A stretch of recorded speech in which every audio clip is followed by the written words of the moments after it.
What's going on, guys? Ironcane here, back on the Breakers video, and in today's video for Season 3, we are going to be talking about the top 5 best and worst Transpheres of Season 3. So, this was actually kind of difficult because there were a lot of good Transpheres that came out for this season, and there was a lot of bad Transpheres. So there's a lot competing for the best, a lot competing for, the bottom of the barrel. So, I think this time around we'll start with the worst.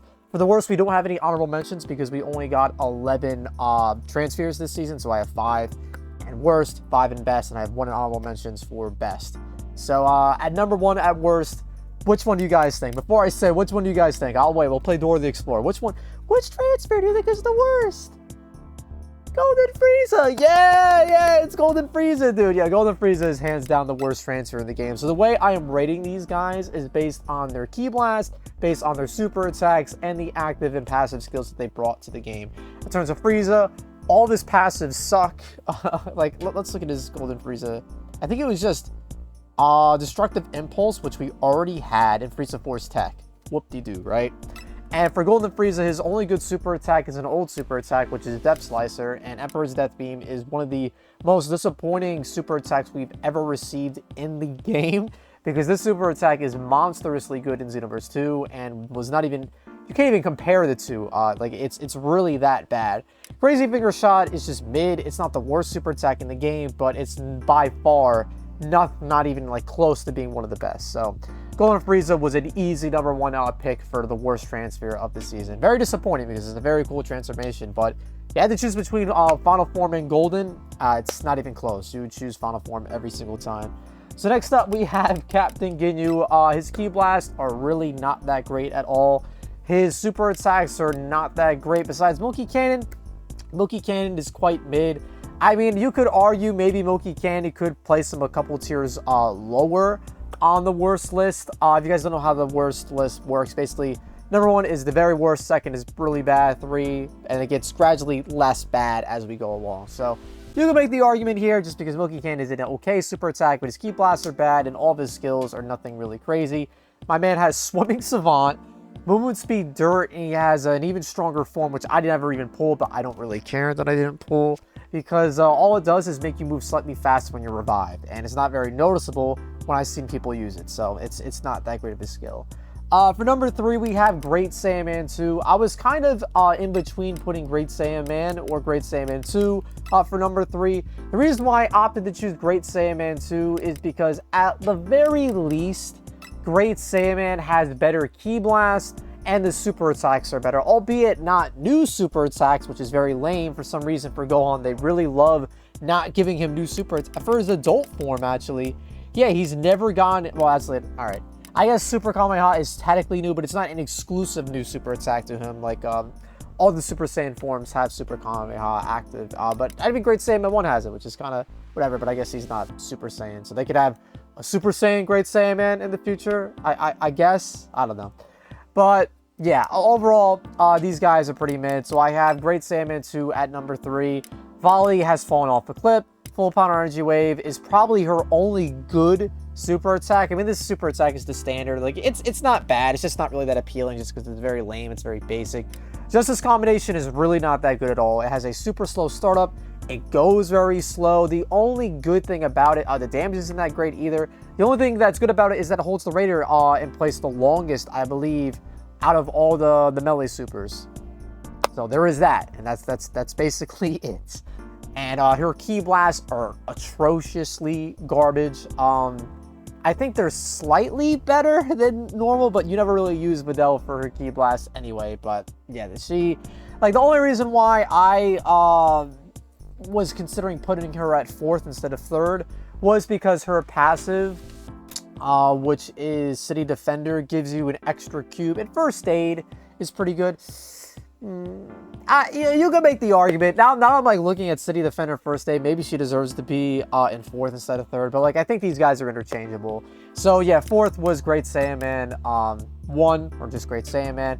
His passive skills really suck. I think Covert Operations was one of his, and Defender of Justice, which allows you to hear survivors better, but like it's low-key bad because you can hear a survivor from 10 miles away, not really know where they are. And the reason why that's bad is because if you can't hear a survivor, but you start to hear them, that means you're getting closer. But if you always hear them, like you have voices in your head, then it's really hard to indicate where exactly the, not survivor, the civilian is. So that's my frustration with Defender of Justice.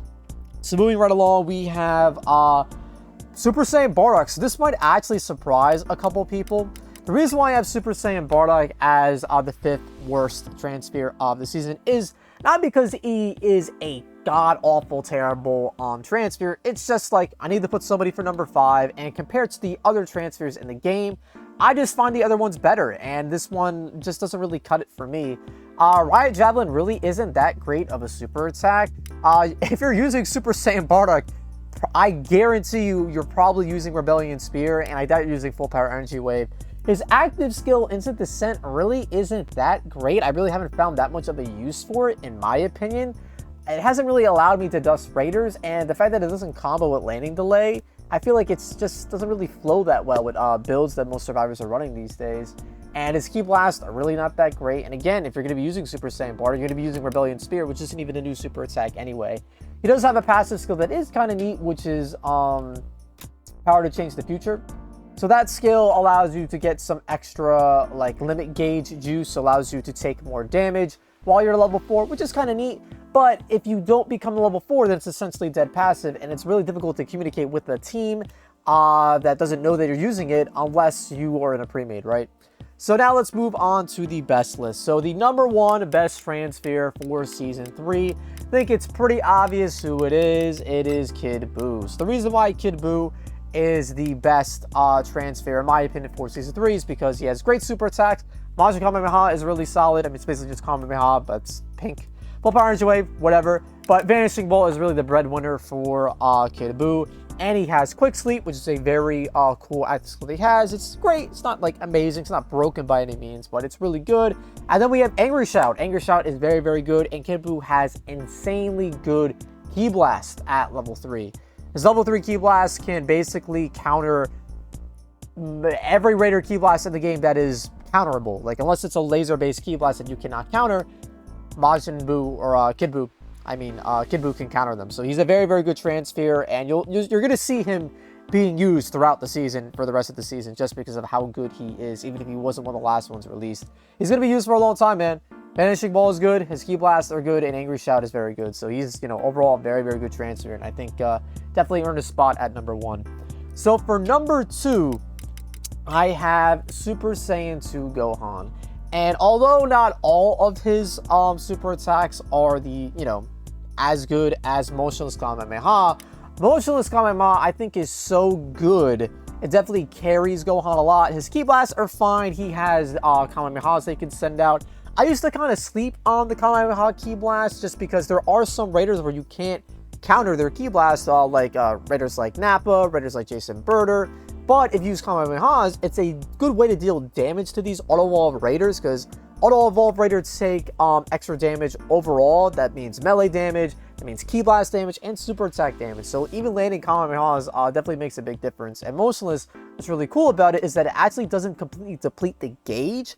Most super attacks will deplete the gauge, so you can land 2 of these within a stun just because of how fast it is, how cost effective it is, and it doesn't deplete the gauge. So it's obviously a very, very good offensive ability. And Super Saiyan 2 Gohan is a very, very good Transphere. I'm really glad Breakers devs finally gave some love to Gohan, just because Super Saiyan and his base form are carrying the same super attack. So finally got some unique ones.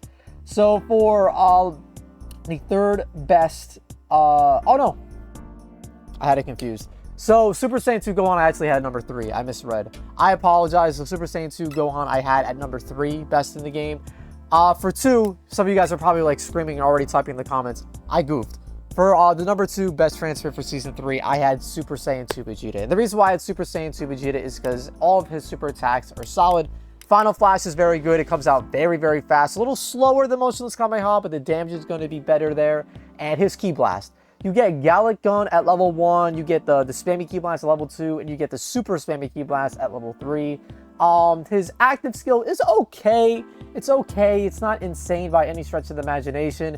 His passives are not good, but it's really his super and his Ki Blast that carry Super Saiyan 2 Vegeta. And I do think he is definitely worthy of his second placement, even though I just said that for Gohan. I had a brain fart. So for Super Saiyan 2 Gohan, I think the reason why I put him for 3 is because his passive, You're All Going to Pay, which is the Soul passive. It's good, but it's not really a passive that you want to rely on, just because, you know, typically if the game is going well, not all your teammates are going to be dead anyway for you to get those souls, right?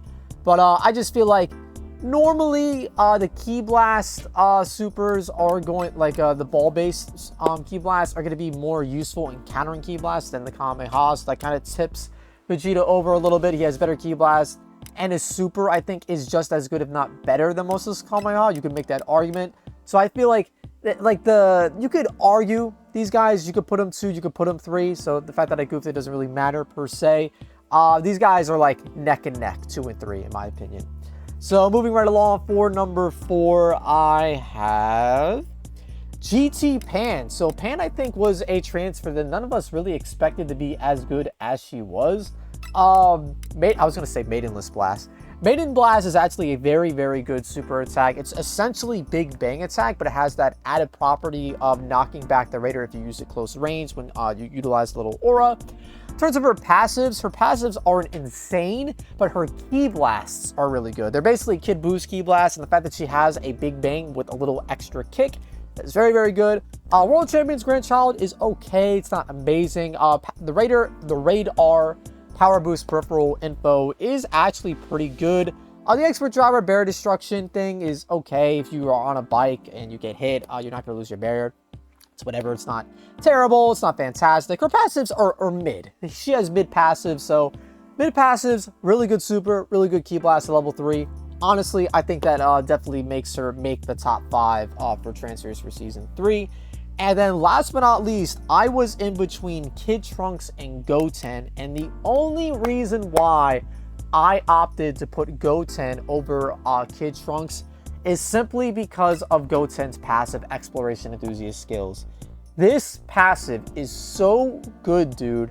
I don't know if I ever see myself taking it off. You guys don't know what this does. Every time you open up a crate, this skill will significantly reduce the cooldown of your active skill, and the longer the cooldown, the more it will be reduced, and the shorter, the exact opposite. So very, very good passive skill there. Young Talent isn't that great. That was a new passive that he got. It's really bad, actually. So you can make that argument that maybe Trunks deserve the 5th spot over Goten, but Goten has a pretty solid Ki Blast. I think he has the ball-based Ki Blast at like level 2, and then at level 3 he has all the Kamehamehas, and Kamehamehas are solid. And finally, Goten got some better supers here. He has the Super Kamehameha and the regular Kamehameha. Volley, unfortunately, isn't really good anymore, and Charge was never good. So, yeah, that's pretty much what Goten. And for Trunks, I think what kind of cut Trunks out of the top 5 spot for me is his passives not really being all that great. I mean, Flashy Mischief is solid. I don't have it. It basically allows you to use an additional rocket. So if you have a silver rocket, you can use 2 rockets as opposed to 1, and if you have a gold, you can use 4 as opposed to 3. Rare Boost Drink is absolutely garbage. His Ki Blasts are really good at level 3 and level 2. I think he has the ball-based Ki Blast. I could be wrong about that, but 3 has the lasers. I feel like his Ki Blasts are a little slower than Kid Boo's and Pan's. I have to test that out, but it feels a little slower to me. Volley is not that great. Finish Buster is really, really good. You can make the argument that this super alone should put him in the 5th spot over Goten. I would be totally acceptable of that, or accepting of that. It's actually Vanishing Ball, but it's just silent. Literally works the exact same. He has Full Power Energy Wave, which is the basic super, and he has Double Buster, which is a very, very solid super attack. I even think it's still slept on. Obviously, Finish Buster is very good. I'm not sure. Finish Buster deals more damage than Double Buster, but Double Buster, basically, if you miss it, you can redirect it and it can hit the Raider. So if the Raider's not actively dodging this super, it's going to land essentially every time. So that's basically my top 5 best and worst transfers list of Season 3. For number 1 best, we had Kid Buu, then we had Super Saiyan 2 Vegeta, then we had Super Saiyan 2 Gohan, GT Pan, Super Saiyan Goten. You could argue maybe Trunks deserves a spot over Goten, but it's kind of me, maybe my bias with the Exploration Enthusiast skill passive, kind of just giving him that edge. And his Ki Blasts are solid, super attacks are solid. For worst, I think it's like not even up for like discussion. It's obviously Golden Frieza. Then we have Captain Ginyu. Then we have Great Saiyaman 2. You could argue maybe, you know, oh, actually, this is Great Saiyaman 2. You could maybe argue Great Saiyaman 1 deserves to be at number 3 as opposed to, you know, Great Saiyaman 2. But, you know, it's like fighting for mid, right? And then for the last, we have Super Saiyan Bardock. And it's just, you know, I feel like Goten and Trunks are better Transpheres than this Bardock, so I feel like with that in mind, Bardock just kind of had to take the fall for the 5th worst. But yeah, guys, that's the list. Let me know in the comments below if you agree with my list. If you disagree, make your own list in the comments below. I'd be happy to check them out. Like the video if you enjoyed, and subscribe to Ironcane for more top 5 best and worst lists like these.